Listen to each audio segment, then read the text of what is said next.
adik-adik semua, selamat datang di Sarang Baca Buku. Hari ini kita akan mendengarkan cerita seri cerita rakyat Nusantara dari Kalimantan Utara yang berjudul Kisah Bulu Tangon, karya Dian K, yang diterbitkan oleh Buana Ilmu Populer. Adik-adik, bagaimana kisah Bulu Tangon ini? Penasaran kan? Yuk kita dengarkan ceritanya bersama-sama.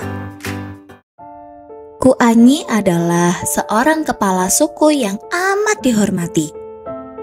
Dia amat ramah dan tak segan berbagi. Pekerjaan sehari-harinya adalah berburu. Tak jarang Ku Anyi membagikan hasil buruannya kepada penduduk. Ya, Ku Anyi memang tidak serakah. Dia hanya hidup berdua dengan istrinya. Jadi, dia merasa tak butuh banyak makanan maupun harta. Lebih baik kita berikan pada orang lain, katanya. Istrinya pun setuju. Kehidupan Ku Anyi dan istrinya amat bahagia. Mereka nyaris tak pernah bertengkar. Namun, ada satu keinginan mereka yang belum tercapai. Aku ingin punya anak, kata istri Ku Anyi. Sabar, teruslah berdoa. Suatu saat Tuhan akan mengabulkan doa kita, sahut Ku Anyi. Sebenarnya Ku Anyi juga resah. Sudah lama dia juga merindukan kehadiran anak. Jika aku meninggal nanti, siapa yang meneruskan kepemimpinanku? Namun, Ku Anyi juga tak mau memaksakan diri. Dia tetap bersabar dan terus berdoa. Selain itu, dia juga terus berbuat kebaikan. Kebaikan akan berbuah kebaikan. Itu yang diyakininya. Suatu hari, Ku Anyi pergi berburu. Seperti biasa, dia ditemani oleh anjingnya yang setia. Tiba-tiba, guk, guk, guk. Anjing Ku Anyi menyala tiada henti. Kenapa? Kamu melihat rusa ya? Atau kelinci? Tanya Ku Anyi. Namun, Ku Anyi tak melihat ada hewan apapun di sekitar situ.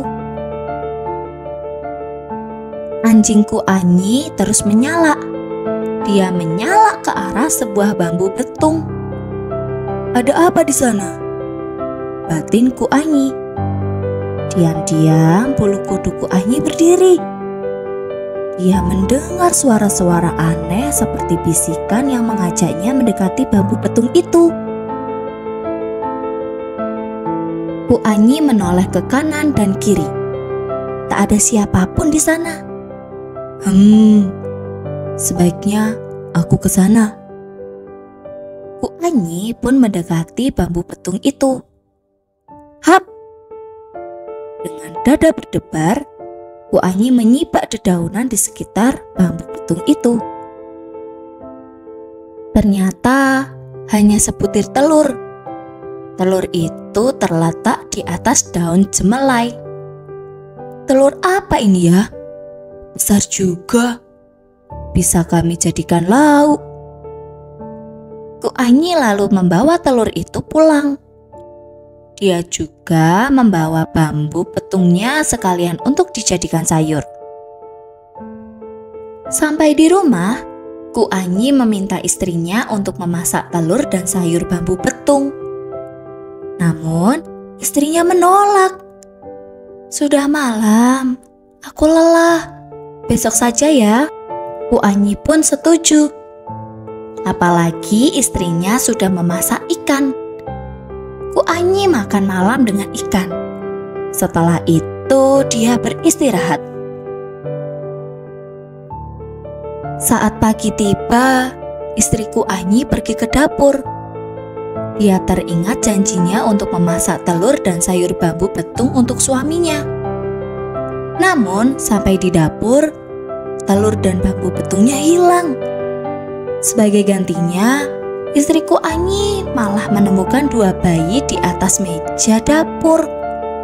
1 bayi perempuan dan 1 bayi laki-laki. Hah? Bayi siapa ini? Istriku Anyi panik. Kedua bayi itu mulai menangis. Rupanya mereka lapar dan haus. Aduh, apa yang harus kulakukan? Istriku Anyi semakin bingung. Suara apa itu? Ku Anyi menyusul ke dapur. Dia tak kalah terkejut melihat 2 bayi di sana. Bayi siapa? Tanyanya bingung. Istrinya mengangkat bahu sambil berusaha menenangkan kedua bayi itu. Ku Anyi melihat ke sekeliling dapur.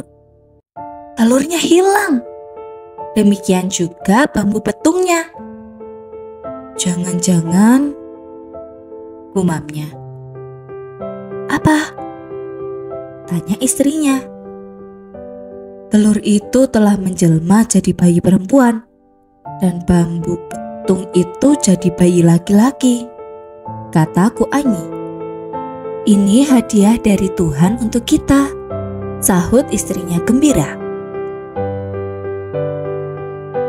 Sejak itu, Ku Anyi membesarkan kedua bayi itu. Bayi laki-laki diberi nama Jau Iru, yang artinya guntur besar. Bayi perempuan diberi nama Lamiai Suri. Ku Anyi dan istrinya membesarkan kedua anak itu dengan baik. Mereka menyayangi keduanya seperti anak kandung. Jau Iru dan Lamiai Suri tumbuh jadi pemuda dan gadis yang baik hati, serta disegani seperti Ku Anyi.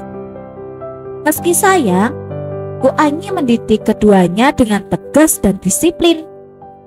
Kelak, kamu akan menggantikanku, pesan Ku Anyi pada Jau Iru. Jau Iru paham, sebagai anak lelaki, dia memang yang akan menggantikan posisi ayahnya sebagai kepala suku. Bertahun-tahun kemudian, Ku Anyi pun wafat. Semua penduduk berduka. Namun, mereka tahu Ku Anyi telah menyiapkan penggantinya yang sama bijaksananya. Dialah Jau Iru. Jau Iru pun diangkat sebagai ketua suku bangsa Dayak. Dia juga merupakan cikal bakal Kesultanan Bulungan. Bulungan berasal dari kata bulu tengon, artinya bambu yang sesungguhnya. Nah, adik-adik, pesan moral yang bisa kita ambil dari cerita ini adalah orang yang baik akan mendapatkan hal-hal yang baik juga. Meski kadang ada kesulitan yang menyertai, akan selalu ada penyelesaiannya.